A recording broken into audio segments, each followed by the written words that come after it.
여러분 안녕하십니까? EBS 평생학교 한시기행 가이드 김성곤 교수입니다.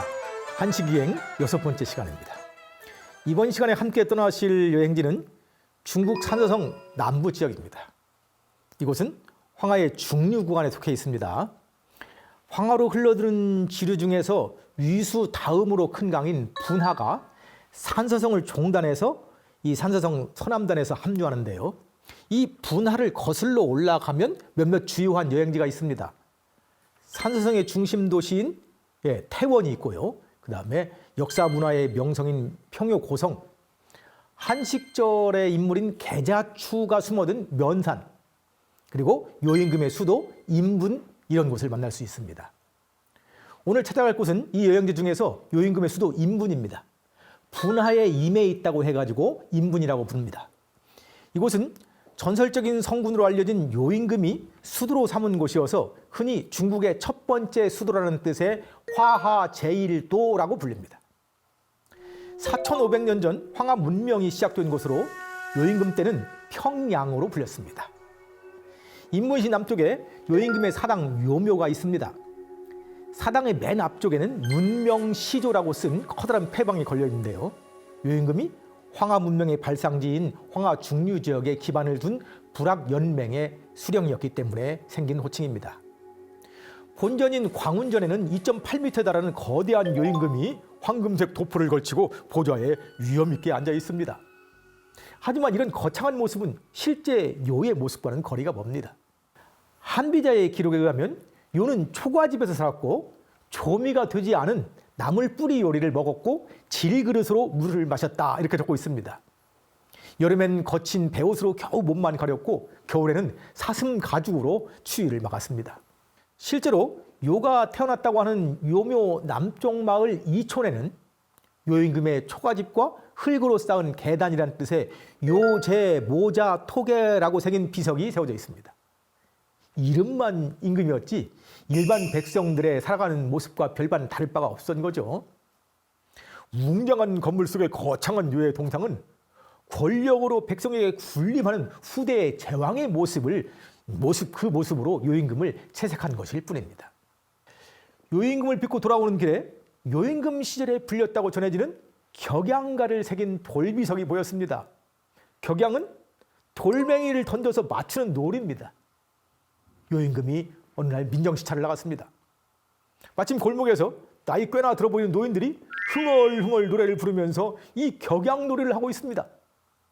어린애들처럼 즐겁게 놀이에 몰두하고 있는 노인들을 바라보며 요임금은 태평한 세상을 만든 자신이 은근 뿌듯했을 겁니다. 그런데 노인들의 흥얼흥얼 반복되는 노랫소리를 듣던 요임금의 표정이 순간 묘해졌다가는 다시 온화한 표정으로 바뀌면서 미소가 넘쳐 흐릅니다. 일출이작 일입이식 작정이 경전이식 재력어와 하유제. 일출이작 해 뜨면 일어나고 일입이식 해가 지면 쉰다네. 작정이 우물 파서 물을 마시고 경전이식 밭을 갈아서 밥을 먹나니. 재력어와 하유제. 임금이 나와 무슨 상관이 있는가? 르추얼조아 르루얼시 짜오징얼인 껑티얼시 이리위워 여자.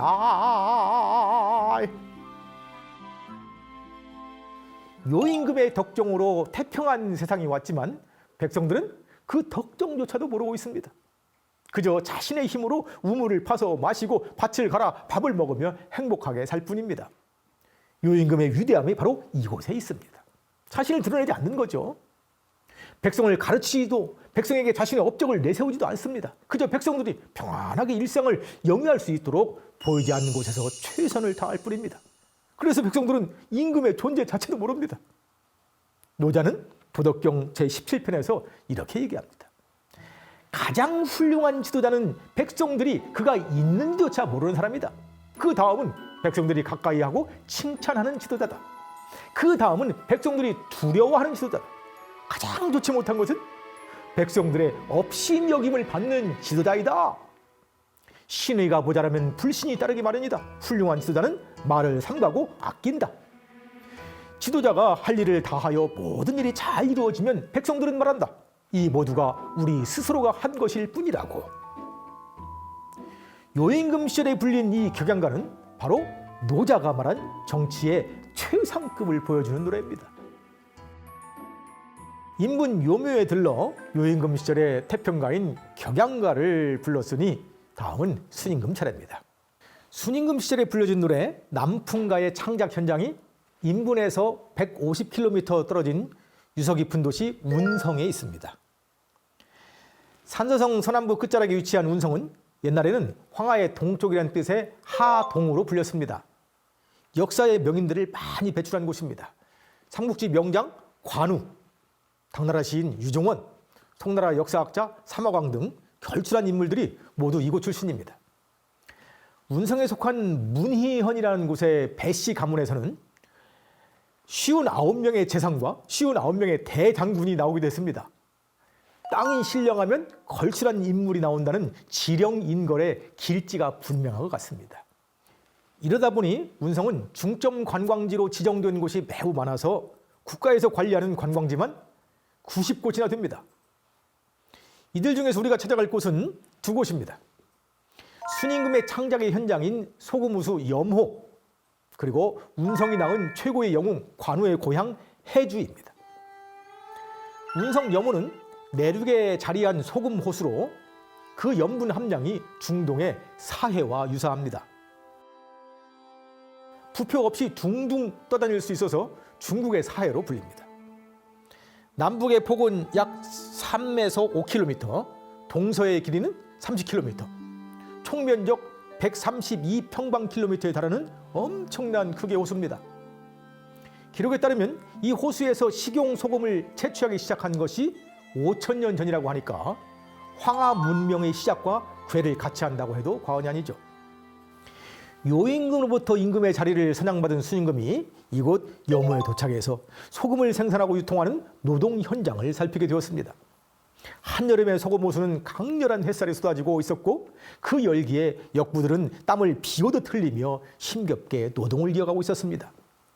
인자한 순임금은 소금 호수가 내려다 보이는 와운강 높은 언덕에 올라서 5줄 오현금을 쫙 펼쳤습니다. 맑은 오현금 가락을 타고 부드러운 음성이 구성지게 흘러나왔습니다. 남풍지 훈해 가이해 오민지 오네, 남풍지 시해 가이부 오민지 제해. 남풍지 훈해, 남풍이여 남풍이여 향기롭게 불어오소서. 가이해 오민지 오네, 우리 백성들의 고초를 씻어줄 수 있으리니. 남풍지 시해, 남풍이여 남풍이여 때맞춰 불어오소서. 가이부 오민지 제해, 우리 백성들의 재물을 늘려줄 수 있으리니.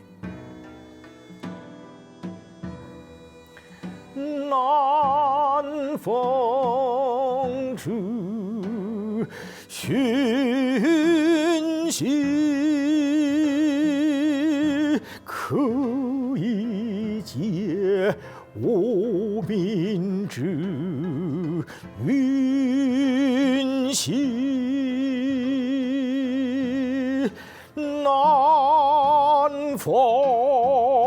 난펑주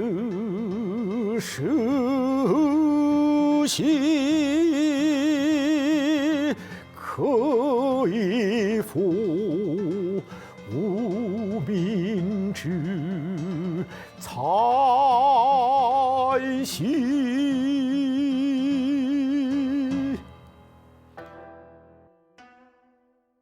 요순 시절에는 정남풍이 불어왔다고 합니다. 그냥 남쪽이 아니고 정남에서 불어오는 바람입니다.